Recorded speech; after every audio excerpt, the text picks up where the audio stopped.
In that empire, the art of cartography attained such a perfection that the map of a single province occupied an entire city, and the map of the empire an entire province. In time, these excessive maps did not satisfy, and the schools of cartographers built a map of the empire that was of the size of the empire, and which coincided point for point with it.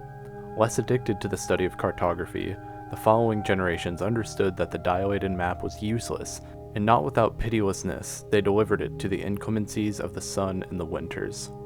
And the deserts of the west endure broken ruins of the map, inhabited by animals and beggars. In the whole country there is no other relic of the disciplines of geography.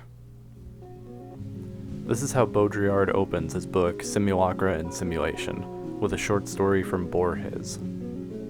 Imagine a similar scenario, living in a world that is completely man-made, artificially created and yet indistinguishable from the real world. In fact, everyone believes that this is the real world. Borges' fable, On Exactitude in Science, gives us an interesting glimpse into this phenomenon. A world that is covered by a copy so real that it overtook the very thing it was supposed to imitate. Now, imagine another cartographer made a copy on top of this map. This cartographer's map would be a copy of a copy, no longer related to the real empire, but the simulated simulation of the empire. In Jean Baudrillard's Simulacra and Simulation, he claims that this is the central problem of the late 20th century.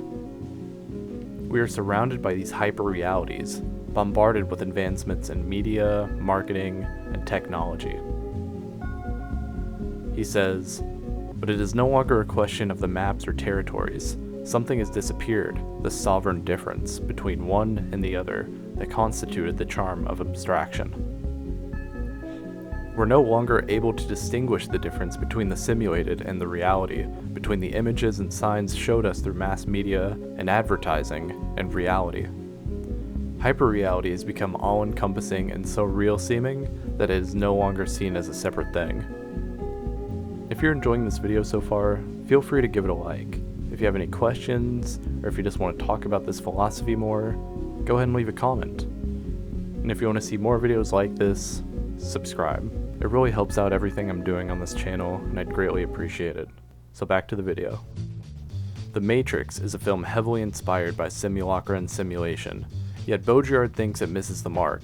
He's highly critical of the depiction of his philosophy in this movie, which he explains in an interview to a French news magazine.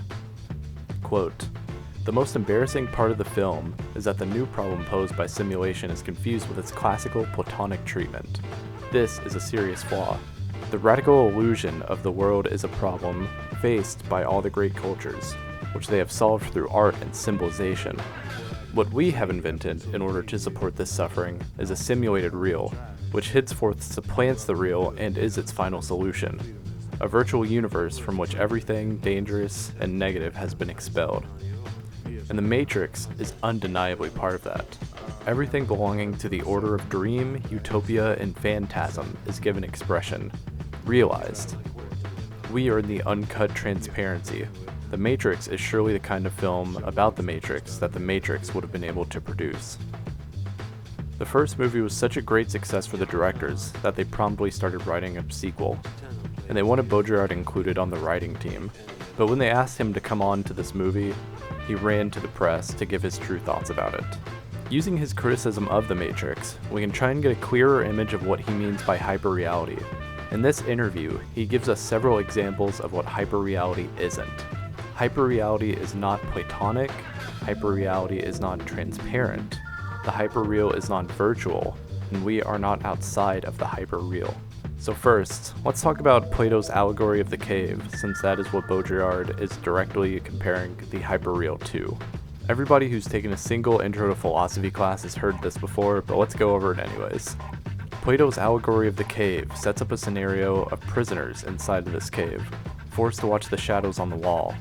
The prisoners take this to be reality, until one of them escapes and sees the truth, to see the quote-unquote true world. This separation between the world of appearances and the world of forms is not true in Baudrillard's philosophy, as it is in Plato's. Hyperreality blurs the lines between reality and representation to a point where they are indistinguishable.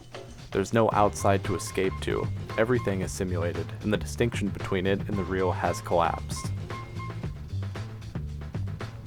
The hyperreal doesn't just reflect reality, but it creates a reality that is quote-unquote realer than the original. In Simulacra and Simulation, Baudrillard uses the example of Disneyland to illustrate his idea of the hyperreal. Quote, Disneyland is a perfect model of all the entangled orders of Simulacra. It is first of all a play of illusions and phantasms, the pirates, the frontier, the future world, etc. This imaginary world is supposed to ensure the success of the operation, but what attracts the crowds the most is without a doubt the social microcosm, the religious, miniaturized pleasure of real America, of its constraints and joys. Disneyland is the ultimate hyperreal, a carefully crafted land of signs and images to evoke a sense of traditional American values. But every aspect of it is false, and you are encouraged to ignore this. You have to be absorbed in the fiction to experience Disneyland properly, and just think about the lengths they go to uphold this fiction. Every employee, who are called cast members, goes through rigorous trainings to keep up this illusion. Every small aspect of their behavior is controlled, down to their strict haircut policies. The architecture, the music, and even the scent of the scenes, which is what they call different areas of the park, are meticulously controlled. The image becomes so perfect that it is entirely possible to think of this place as real, finalizing the prophecy of blurring the lines between reality and hyperreality. It is better than reality. It's more polished, more engaging, making it realer than reality. Quote, thus, everywhere in Disneyland, the objective profile of America, down to the morphology of the individuals and of the crowd, is drawn. All its values are exalted by the miniature and the comic strip, embalmed and pacified. There's one more important aspect to the hyperreal. In the world of the hyperreal, the value of our commodities has changed. Karl Marx once theorized the labor theory of value, where the price of commodities were based off of the labor that was put into them. But is this still the case when $500 t-shirts are being sold, or $1 million cars? The LVMH Group is one of the most successful businesses in the world. You might not have heard of them by name, but you've certainly heard of at least one of their brands. Hennessy, Dior, Givenchy, Louis Vuitton, Fenty Beauty, Acqua di Parma, and the list goes on. All of these are premium brands with premium price tags that offer the image as a product. A Louis Vuitton handbag can be thousands, if not tens of thousands of dollars.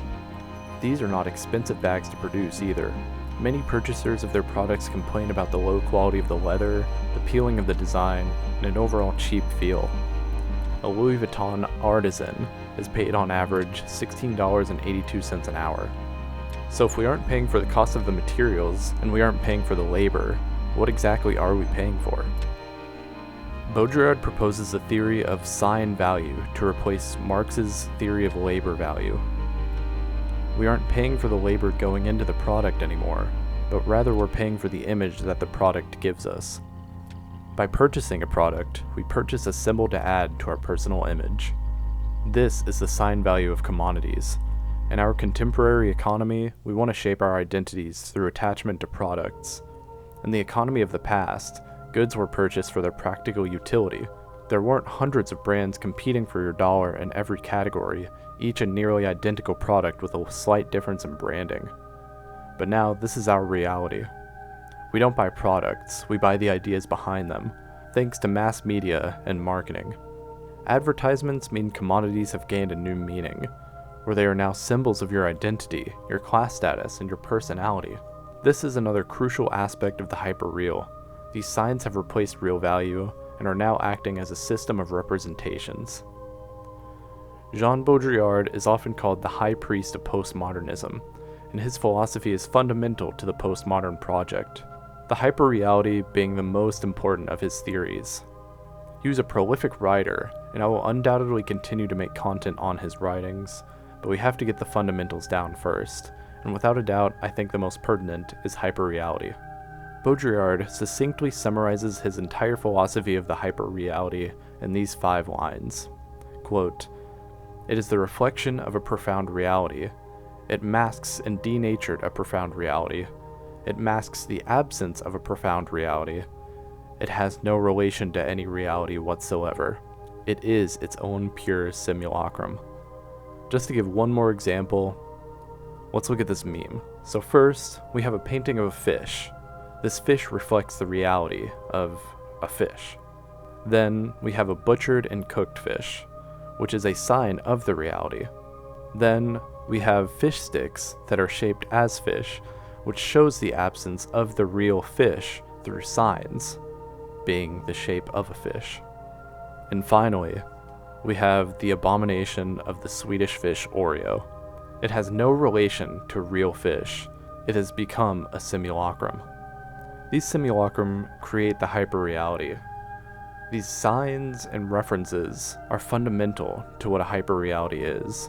In this video, we haven't even gotten into a discussion about advertising, mass media, and technology, other than vaguely referencing them at some points in his philosophy, to explain exactly how Baudrillard thinks it all works.